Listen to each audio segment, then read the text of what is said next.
Well, good morning and welcome to Tuesdays with the Pilgrim as we continue reading Harold Bell Wright's book, The Shepherd of the Hills, with Chapter 29. Jim Lane Makes a Promise. Sammy went home to find her father getting supper. Rushing into the cabin, the girl gave him a hug that caused Jim to nearly drop the coffee pot.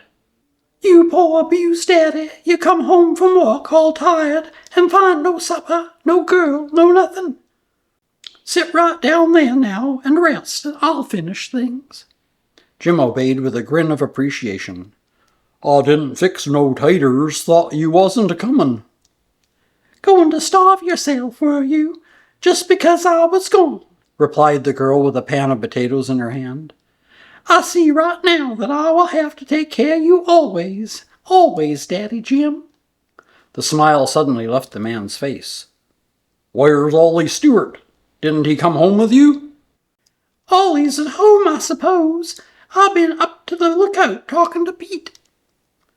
"Ain't Ollie going back to the city tomorrow?" "No, not tomorrow. The next day. He's coming over tomorrow afternoon. Then he's going away." Then, before Jim could ask another question, she held up the half of a ham. Daddy, how many times have I told you that you must not slice a ham with your pocket knife? Just look here. What would Aunt Molly say if she saw that, so haggled and one-sided?" All during the evening meal, the girl kept up a ceaseless, merry chatter, changing the subject abruptly every time it approached the question that her father was most anxious to ask. And the man, delighted with her gay mood, responded to it, as he answered to all her good moods, until they were like two schoolchildren in their fun. But when supper was over and the work done, and Jim, taking down his violin, would have made music, Sammy promptly relieved him of his instrument and seated herself on his knee. "Not tonight, Daddy. I want to talk tonight, real serious." She told him then of the encounter with Wash Gibbs and his friend at the mill, together with the story that Pete had illustrated so vividly at the lookout. "And so, Daddy," she finished, "I know now what I shall do. He will come tomorrow afternoon to say goodbye, and then he will go away again back to the city and his fine friends for good. And I'll stay here and take care of my Daddy Jim. It isn't that he's a bad man like Wash Gibbs. He couldn't be a bad man like that. He isn't big enough. And that's just it. He's too little, body, soul, and spirit. He's just too little. He will do well in the world. Perhaps he will even do big things. But I hear dear old Preachin' Bill say once that some fellas can do mighty big things in a dern little way. So he's going back to the city, and I'm going to stay in the hills." Jim took no pains to hide his delight. "I knowed it, girl, I knowed it. Bank on the old blood every time. There ain't a drop of yeller in it. Not a drop, sonny. Ollie ain't so bad, but he ain't just our kind. Lord, but I'd like to 'a' seen old young Matt givin' old Wash Gibbs a beatin'." He threw back his head and roared with delight. "Just wait till I see old Wash. I'll ask him if he thinks young Matt would need a pry to lift that mill engine with now." Then all of a sudden the laugh died out and the man's face was serious, and he said slowly, "The boy'll have to watch him, though. It'll sure be war from this time on, the worst kind of war." "Daddy, what do you think Wash would have done to me if young Matt had not been there?" That metallic ring was in Jim's voice now, as he replied, "Wash Gibbs oughta knowed better than to done that. But it was a blessin' young Matt was there, wasn't it? He'd take care of you anywhere. I wouldn't never be afraid for you with him." The girl hid her face on her father's shoulder as she said, "Daddy, will Wash Gibbs come over here any more now? It seems to me he wouldn't dare meet you after this." Jim answered uneasily, "I don't know, girl. I reckon he'll be around again after a time."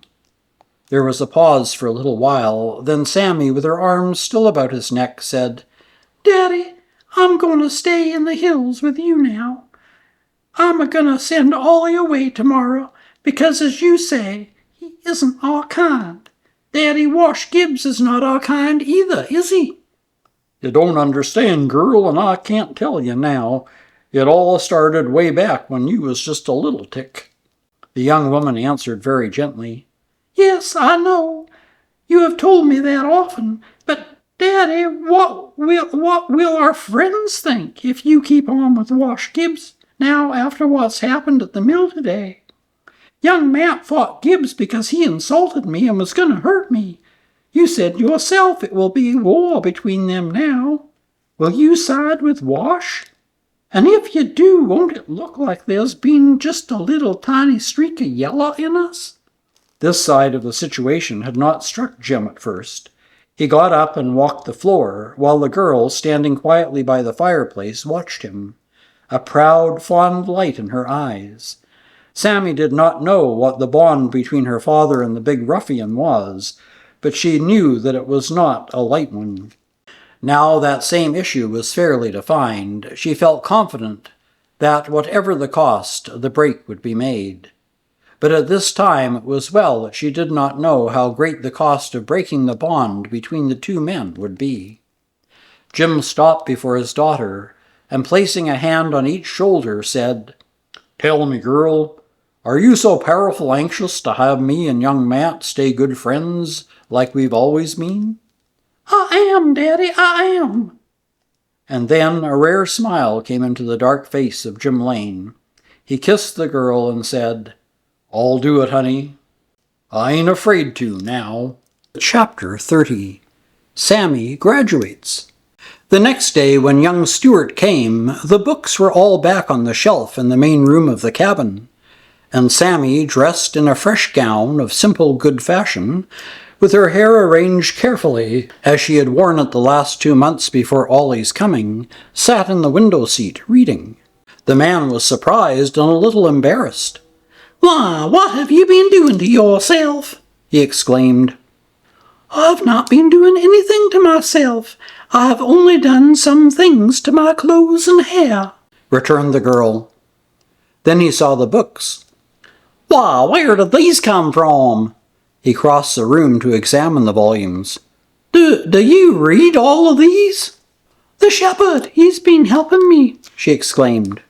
"Oh, yes, I understood you were studying with him." He looked at her cautiously as though they were meeting for the first time.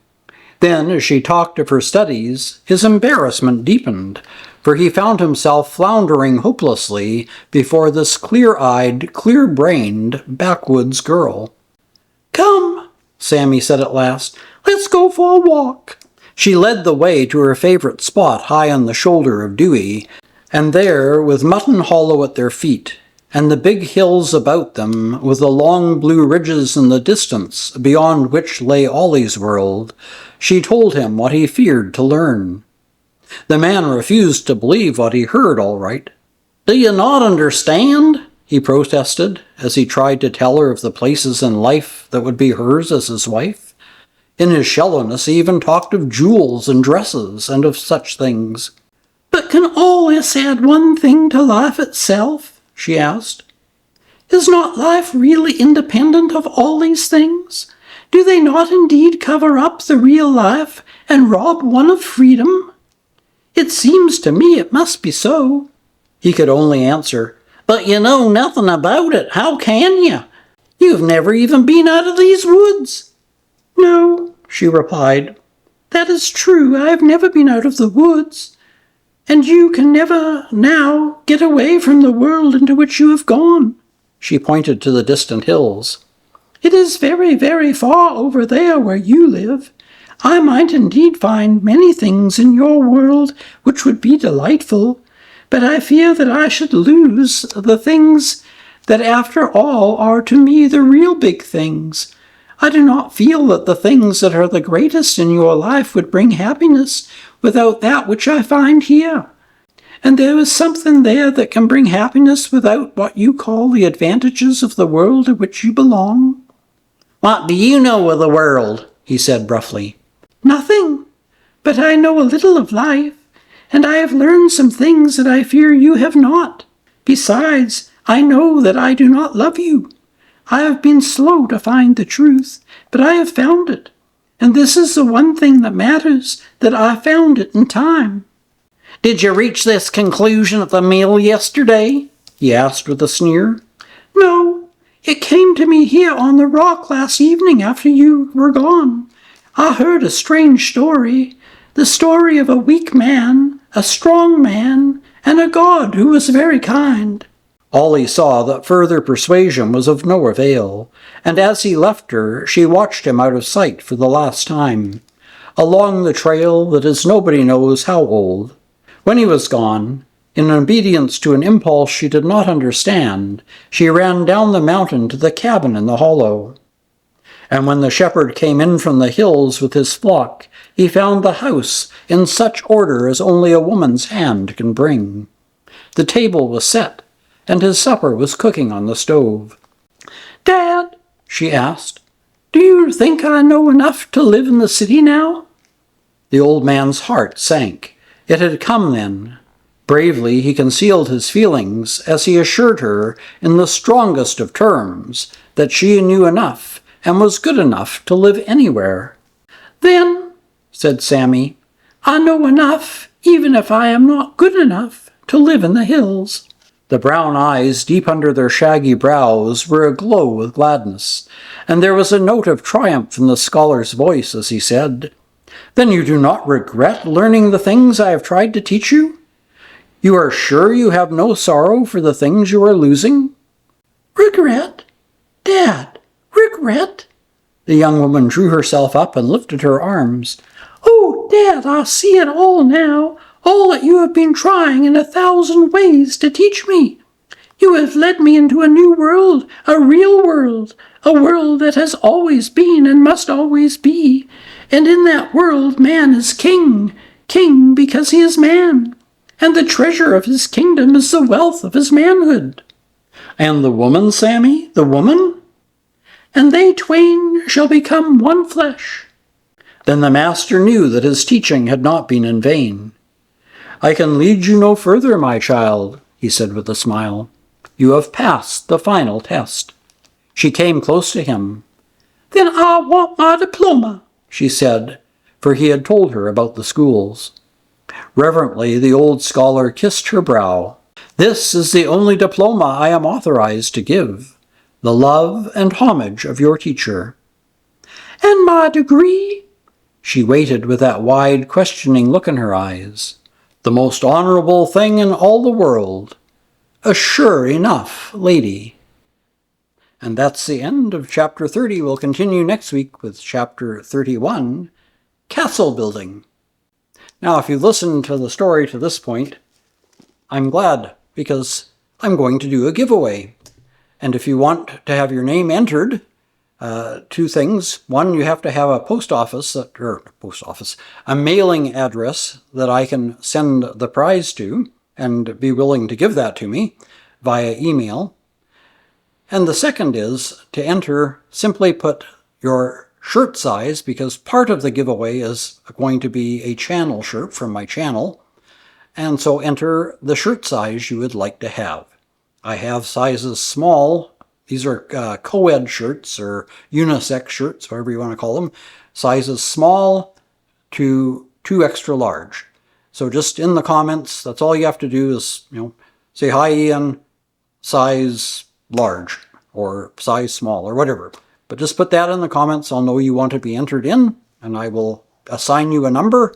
And sadly, the Selectomatic 2000 that I used to use died a sad death a while back, but we've replaced it with a new one. So we'll tumble the balls and draw a winner. So if you'd like to be entered for a channel giveaway, which includes, amongst other things, a channel t-shirt, simply in your comment below, put your shirt size. I hope you have enjoyed today's reading, and we'll see you next Tuesday. Until then, take care, stay safe, and God bless.